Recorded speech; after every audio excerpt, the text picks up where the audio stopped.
अस्सलाम वालेकुम दोस्तों, मैं हूं आसिम सुहेल और आप देख रहे हैं मेरा यूट्यूब चैनल और फेसबुक पेज। उम्मीद करता हूं कि आप सब खैरियत से होंगे।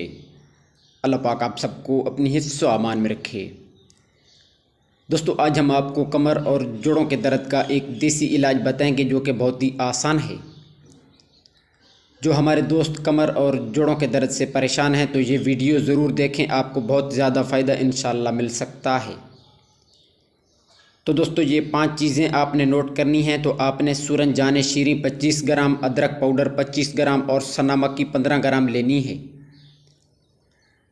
इसके अलावा मेथी दाना 15 ग्राम और सोया 10 ग्राम लेकर इनको साफ़ करके अच्छी तरह पाउडर बना लेना है।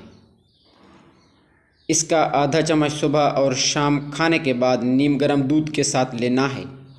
मेरे अल्लाह ने चाहा तो इसके कुछ दिन के इस्तेमाल से ही आपका जोड़ों का दर्द और कमर का दर्द भी ख़त्म हो सकता है।